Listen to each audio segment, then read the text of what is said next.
여러분, 행복은 모든 사람의 소망입니다.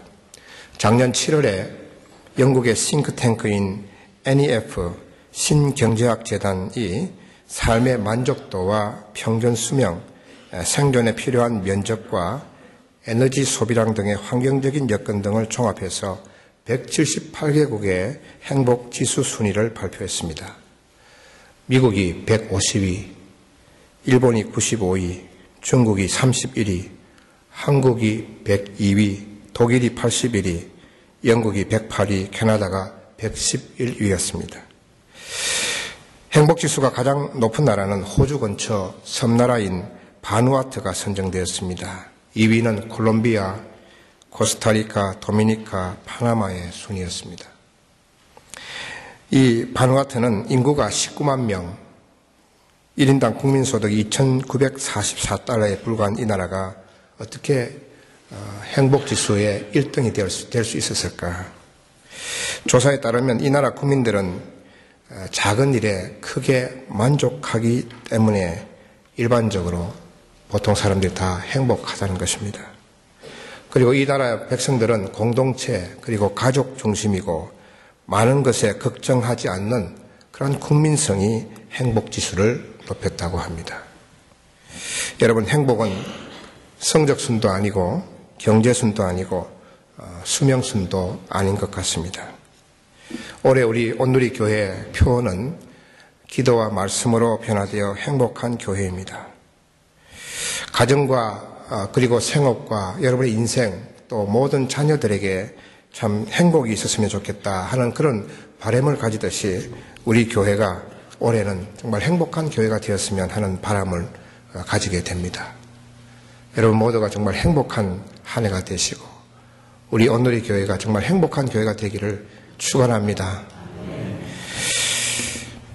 그래서 우리 성도들 한 사람 한 사람도 그렇고 또 서로의 관계 속에서 우리 성도들과의 관계 속에서도 행복하고 교회 일할 때도 행복하고 예배 드릴 때도 정말 행복이 있고 또 동산 모일 때도 행복하고 회의할 때도 행복하기를 정말 소망합니다. 여러분, 사람마다 행복의 조건이 다릅니다. 어떤 사람은 행복은 성공이 있다고 말합니다. 권력이 있는 사람도 있습니다. 부자가 되면 행복하다고 생각합니다. 또 명예가 있으면 행복하지 않을까 그렇게 생각합니다. 몸이 건강하면 오래오래 건강하게 장수하면서 살면 행복하다고 생각하는 사람도 있습니다. 그러나 우리 그리스도인들은 행복의 그 조건이 다릅니다. 여러분, 그리스도인의 행복의 조건이 무엇일까요? 우리 그리스도인들은 언제 행복할까요? 그것은 변화입니다. 변화할 때 행복합니다. 누가복음 19장에 나오는 삭개오는 예수님 당시 세리장이었습니다. 세리 중에 장이었으니까 권력도 있고 또 부자였습니다. 돈도 많았습니다. 그런데 권력도 있고 부자고 돈도 많았지만은 그는 행복하지 못했습니다. 권력과 돈이 그를 행복하게 해주지 못했습니다. 그는 같은 동족인 이스라엘 사람들로부터 따돌림을 당했습니다. 오늘날로 말하면 왕따를 당한 것이죠. 사람들이 그를 피했습니다. 그를 미워했습니다. 그래서 그는 친구가 없었습니다. 그런데 예수님께서 오늘날 그에게 찾아오셔서 그의 친구가 되어주셨습니다. 그는 변화되었습니다. 예수님을 믿기로 작정했고 또 그 재산의 반을 가난한 사람들을 위해서 내놓았습니다. 속여서 빼앗은 일이 있으면 4배나 갚겠다고 그렇게 했습니다. 그는 변화되었고 행복하게 된 것입니다. 여러분, 변화는 불행을 행복으로 바꿔놓습니다. 예수님께 찾아온 한 젊은 관리가 있었습니다. 그는 상당한 부자였습니다. 젊었을 때 출세한 권력을 가진 사람이었습니다. 그러나 그에게 고민이 있었는데 그것은 어떻게 하면 사람이 영원히 살 수 있을까? 계속 돈도 많고 편안하고 또 힘도 있고 권력도 있는데 그 고민이 계속 그를 떠나지 않는 것입니다. 어떻게 하면 영생을 얻을 수 있을까? 이것저것 찾아다녔습니다. 지혜자 랍비에게도 찾아갔습니다. 그러나 대답을 찾을 수가 없습니다. 얻을 수가 없습니다. 그래서 예수님의 소문을 듣게 되었습니다. 예수님을 찾아왔습니다. 어떻게 하면 영생을 얻을 수 있습니까? 예수님께 물었습니다. 그랬을 때 예수님 뭐라고 하셨습니까? 너 재산을 다 팔아서 가난한 자에게 나눠주고 나를 따르라. 그렇게 말씀하셨습니다. 그러자 젊은이는 슬픈 기색을 띠고 예수님 곁을 떠나서 떠나가 버렸습니다. 삭개오처럼 부자였고 권력을 가지고 있었습니다. 그러나 영생의 문제를 해결하지 못해서 불행했습니다. 예수님께 문제를 해결하기 위해서 왔는데 예수님께서 그에게 그 행복의 정답을 알려주었음에도 불구하고 그는 받아들이지 않고 다시 불행의 길로 떠나가 버렸습니다. 변화를 거부한 것입니다. 행복의 절호의 기회를 놓쳐버린 것입니다. 성경의 기록에 나와 있지 않지만 그 청년은 불행하게 살다가 생을 마쳤을 가능성이 큽니다. 여러분, 변화하지 않으면 불행합니다. 예수 만나 변화하지 않으면 인생은 아무리 잘 살아도, 부자로 살아도, 권력을 가지고 떵떵거리며 살아도, 인기가 있어도 예수 만나 변화 없으면 불행합니다. 최근에 한국의 프로야구 선수 중에서 은퇴했지만은 조성민이라고 하는 야구선수 출신이 자살했더라고요. 그 4년 전에는 탤런트로 유명했던 그 부인이 자살했습니다. 참 비극적인 그런 마침 아닙니까? 너무나 마음이 아프더라고요. 행복을 추구했을 것입니다. 그렇지만 그는 불행하게 인생을 마감하게 되었습니다. 여러분, 아무리 돈이 있고 인기가 있고 권력이 있고 명예가 있어도 예수 없으면 불행합니다. 여러분, 예수님 만나셨습니까? 예수님이 여러분의 마음속에 영으로 계십니까? 그러면 여러분은 이미 행복한 사람입니다. 신명기 33장 29절에 보면 이스라엘이여 너는 행복한 사람이로다. 여호와의 구원을 너같이 얻은 백성이 누구냐 그랬습니다. 구원받았다 하면 이미 행복자입니다. 구원받았다고 한다면, 구원의 확신을 가지고 있다고 한다면 이미 나는 행복한 사람인 것입니다. 그런데 우리가 여기서 알아야 될 것은 구원받은 것으로 행복이 계속되는 것이 아닙니다. 구원도 과거가 있고 현재가 있듯이 행복도 과거가 있고 진행형, 현재형이 있습니다. 행복의 진행형입니다. 늘 행복한 것이죠. 행복이 진행형이 되려면 구원도 진행형이 되어야 됩니다. 다시 말해서 변화가 계속되어야 한다는 것입니다. 그것을 우리는 신학적인 용어로 성화라고 말합니다. 바울이 활동하던 초대교회 당시에 이단들이 굉장히 많았습니다. 1절에 보면 어떤 사람들이 믿음에서 떠나 미혹하는 영과 귀신의 가르침을 따르리라 그랬습니다. 어떤 사람들, 오늘 본문에 나온 어떤 사람들은 이단입니다. 2절에 보면 자기 양심이 화인 맞아서 외식함으로 거짓말하는 자들, 이단들은 거짓말하는 사람들입니다. 3절에 보면 이단의 주장이 나옵니다. 혼인을 금하고 어떤 음식물을 먹지 말라 할 터이나 금욕주의입니다. 그리고 음식을 구약의 레위기 11장에 나와 있는 부정한 동물의 고기를 먹지 말라 하는 것을 철저하게 지키라고 이야기를 한 것입니다. 예를 들면 돼지고기 먹지 말라는 것입니다. 또 비늘 없는 생선, 오징어라든지 문어라든지 이런 것을 먹지 말라는 것입니다. 그랬을 때 바울이 설명하기를 음식물은 하나님이 지으신 바니 믿는 자들과 진리를 아는 자들이 감사함으로 받을 것이니라 그랬습니다. 하나님께서 지으신 것이 모든 것이 선함에 감사함으로 받으면 버릴 것이 없다는 것입니다. 여러분, 구약의 율법에서 음식을 금지하는 의식법은 예수 그리스도께서 구속하심으로, 구속의 역사를 펼치심으로 말미암아 폐지되었습니다. 우리는 더 이상 그것을 지킬 필요가 없습니다. 그런데 이단들은 그것을 지키라고 한 것입니다. 그래서 바울이 하나님께서 지으신 모든 것은 감사함으로 받으면 버릴 것이 없다고 하면서 오늘 5절에 결론적으로 이렇게 말합니다. 하나님의 말씀과 기도로 거룩하여지느니라.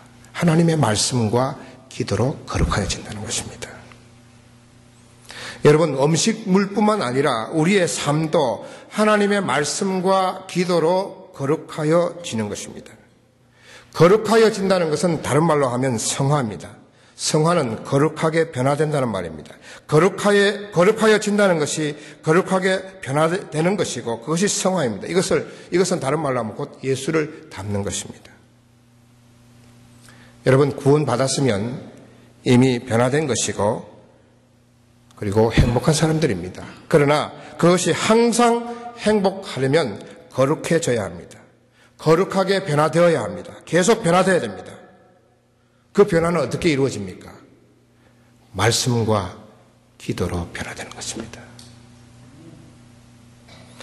그래서 여러분, 우리 온누리 교회가 행복한 교회가 되기 위해서는 여러분들이 정말 행복한 성도들, 그리스도인들이 되기 위해서는 하나님의 말씀과 기도가 끊임없이 여러분 삶 속에 공급되어야 합니다.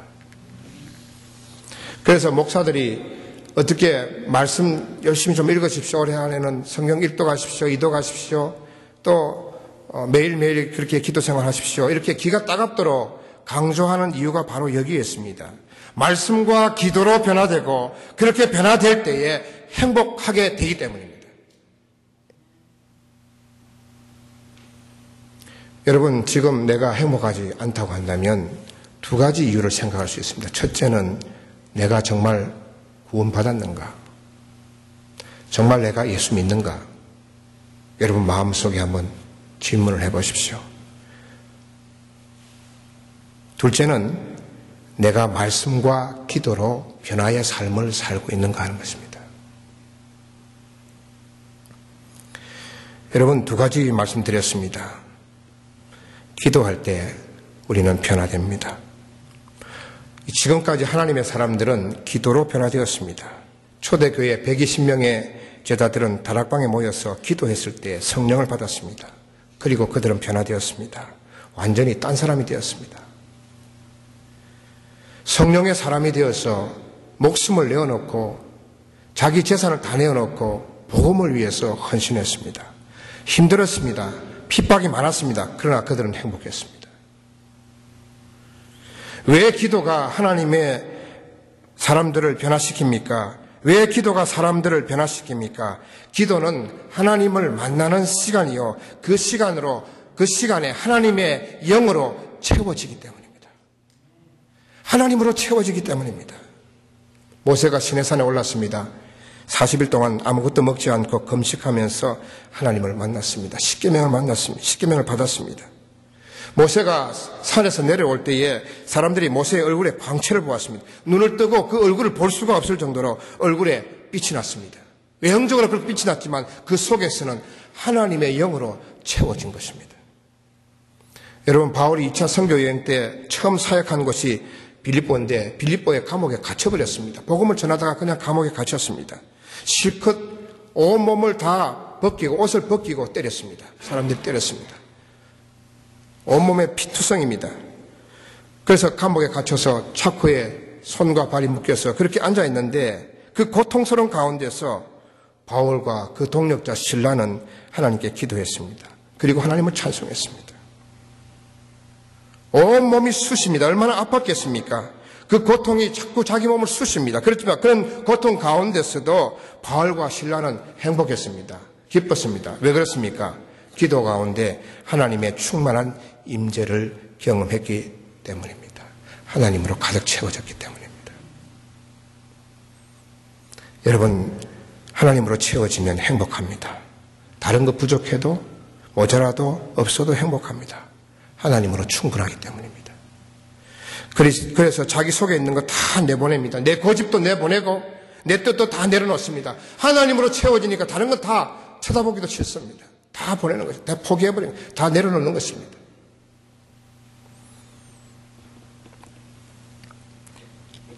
기도해도 변화가 없을 때가 있습니다. 이유가 무엇일까요? 기도를 쉽게 생각하기 때문입니다. 여러분, 기도는 쉽지 않습니다. 제가 목회자로서 기도해보면 기도가 어렵습니다. 성경 여러 곳에 기도를 씨름으로 비유하고 있습니다. 씨름은 뭐냐면은 그 당시 로마 시대의 검투사들이 딱 두 사람이 들어가가지고 목숨을 내어놓고 한 사람이 죽을 때까지 싸우는 것, 그것이 씨름입니다.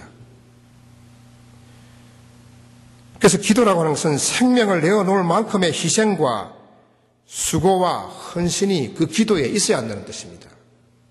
그냥 밥 먹을 때 그냥 간단하게 하고 그걸로 끝나는 것이 아니라 그게 기도를 위해서는 그만큼 희생하고 수고하고 노력하고 헌신해야 된다는 것입니다. 그게 기도입니다.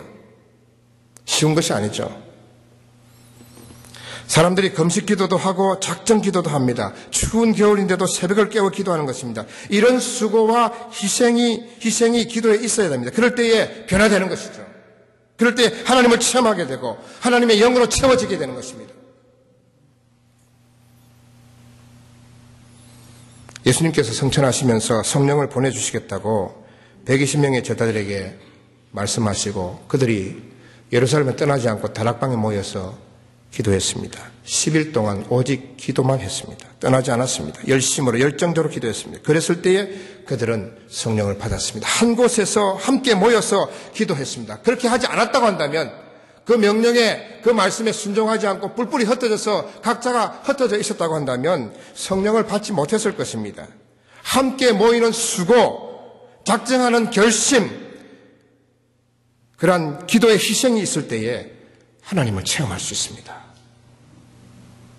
하나님으로 채워질 수 있는 것입니다. 여러분, 사람은 한없이 편해지려고 합니다. 앉으면 눕고 싶고 누우면 자고 싶은 것이 사람입니다. 그냥 내버려 두면 나태해지기 쉽습니다. 그래서 작정하는 것입니다. 그래서 특별한 시간을 정해서 함께 기도하도록 기회를 만드는 겁니다. 춥습니다. 요즘 새벽 기도하다가 감기 걸리신 분도 아마 있을 것입니다. 피곤합니다. 새벽에 일어난다는 것이 쉽지 않습니다. 다 이해합니다. 하나님도 이해하세요. 그러나 그 이해를 뛰어넘는 행동을 할 때에 하나님은 어떤 마음으로 우리를 보시겠습니까? 하나님 다 보고 계시는데 내가 그런 희생과 수고를 통해서 하나님을 체험하기를 원해서 새벽을 깨워서 기도하고 시간을 들여서 기도하고 희생하면서 기도할 때에 하나님은 그 마음을 어떤 마음을 가지고 계시겠습니까? 사랑하는 성도 여러분, 올해 수고하는 기도로, 희생하는 기도로 변화를 받아서 행복한 삶을 사시기를 간절히 축원합니다. 둘째는 말씀입니다. 말씀이 우리를 변화시킵니다. 하나님의 말씀을 읽다가 변화됩니다. 그 말씀대로 살다가 변화됩니다. 말씀이 능력이 있기 때문입니다. 히브리서 4장 12절에 보면 하나님의 말씀은 살아있고 활력이 있어 좌우의 날선 어떤 검보다 예리하여 혼과 영과 관절, 골수를 찔러 쪼갠다고 그랬습니다. 변화시키는 것입니다. 우리를 완전히 변화시키는 것이죠. 말씀 자체가 바로 능력입니다. 그렇기 때문에 우리를 변화시킵니다. 그래서 우리는 그 말씀을 충분히 받아야 합니다. 먹는 것입니다. 말씀의 뜻을 잘 이해하지 못한다 하더라도 말씀을 충분히 먹게 되면 그 말씀으로 인해서 우리가 변화됩니다. 여러분, 신앙생활을 오래 해도 교회생활 연륜이 많아도 그 안에 말씀이 적으면 능력이 없습니다. 쉽게 흔들립니다. 말씀이 없으면 쉽게 흔들립니다. 요동합니다. 쉽게 시험에 빠집니다. 상처를 잘 받습니다. 말씀이 적기 때문입니다. 여러분, 우리가 변화하기 위해서는, 우리가 성장하기 위해서는 일정한 양의 말씀이 채워져야 합니다. 갓난아이가 어려서 태어나서 엄마의 젖을 먹습니다. 그렇지 않습니까? 그 아이가 젖에 대해서 아는 것이 있습니까? 이 젖을 먹으면 내가 영양이 좋고 그 젖에 대해서 그 아이가 분석한 적이 있습니까? 아무것도 없습니다. 그냥 주니까 먹는 거예요. 충분히 먹는 것입니다. 모자라면 울죠. 받아 먹습니다. 그러다 자연스럽게 성장하게 되는 것입니다. 건강하게 성장하게 되는 것입니다. 말씀도 마찬가지입니다. 잘 이해가 되지 않지만 그것을 내가 충분히 아이가 우유를 먹듯이 젖을 먹듯이 그렇게 충분하게 먹을 때에 읽고 또 읽을 때에 우리가 변화되는 것입니다. 우리가 성장하게 되는 것입니다. 여러분, 성경은 세상에서 가장 많은 언어로 번역되었습니다. 약 260개 이상의 언어로 번역되었습니다. 그렇게 번역된 책은 성경밖에 없습니다. 매년 가장 많이 인쇄되는 책이 바로 성경입니다. 그리고 매년 가장 많이 팔리는 책이 성경책입니다. 베스트셀러입니다. 지금까지 출간된 이후로 앞으로도 계속 베스트셀러가 될 것입니다. 그렇게 많은 성경책들이 우리 집에도 많습니다. 그런데 진작 성도들은 성경을 너무 안 읽습니다. 어떻게 하라는 겁니까? 성경이 제일 중요한데 성경을 믿고 성경을 따르고 성경에 순종해서 그 말씀대로 살려고 하는 사람들이 성경을 안 읽는다면 그 무슨 의미가 있겠습니까? 여러분, 통계에 따르면 68%의 신자들이 일주일 내내 성경을 한 구절도 안 읽는답니다. 68%. 89%가 매일 성경을 읽지 않는다고 합니다. 생각보다 어떻게 보면 심각한 통계죠. 여러분, 말씀을 읽지 않고서는 말씀대로 실천할 수가 없습니다. 말씀을 읽지 않아서 말씀의 내용을 모르는데 어찌 그것을 내 삶 속에 실천할 수 있겠습니까? 일주일 내내 말씀을 하나도 기억하지 못하고 살아가는데 어떻게 그 말씀대로 내가 실천하겠다고 생각을 할 수가 있겠습니까? 말씀이 내 생각 속에 차 있을 때에 그 말씀대로 실천하려고 하는 의지를 가질 수가 있는 것입니다. 성경을 읽다 보면 그것이 내 생각 속에 있고 생각에 있는 것을 실천하려고 하는 것이죠. 그러나 말씀이 없으면 실천할 생각도 못합니다. 여러분, 말씀이 들어가야 됩니다. 그래야 실천할 수 있고 여러분의 삶에 변화가 일어나게 되는 것입니다. 여러분, 변화는요 단순한 변화가 아닙니다. 체인지가 아닙니다. 체인지하지만 체인지가 아닙니다. 우리의 변화는 spiritual formation, 영적 변화입니다. 다시 말해서 전인격적인 변화, 트랜스포메이션입니다. 체인지가 아닙니다. 트랜스포메이션 하기 위해서는 인포메이션이 들어가야 됩니다.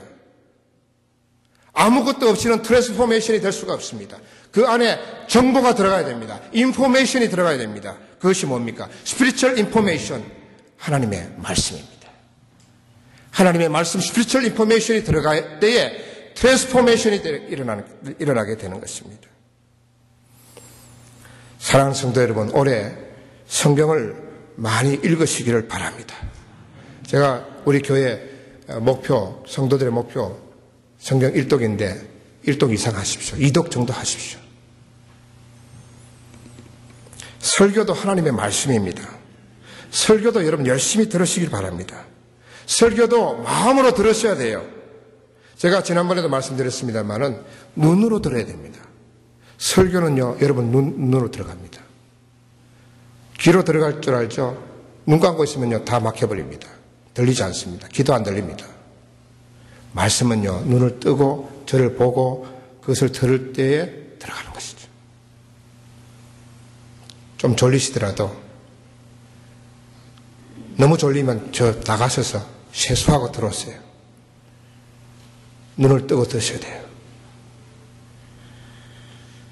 사랑하는 성도 여러분, 올해 행복하시기를 바랍니다. 저도 목회자로서 참 행복하시면 좋겠어요. 가정도 여러분의 생업도 행복하기를 진심으로 바랍니다. 그리스도인의 행복은요, 물질이 없습니다. 물질이 아닙니다. 물질 많았다고 행복한 거 아닙니다. 건강하다고 행복한 거 아닙니다. 힘이 있다고 행복한 거 아닙니다. 그리스도인의 행복은 변화를 통해서 이루어집니다. 내가 어떻게 하든 예수 그리스도를 닮느냐, 내 삶에서 거룩함으로 변화되느냐, 그것으로 행복이 결정이 나는 것이죠. 그리고 그 변화는 바로 기도와 말씀으로 되는 것입니다. 올해 기도와 말씀으로 변화되어서 행복한 교회, 행복한 성도들이 되시기를 주의 이름으로 축원합니다. 기도하겠습니다.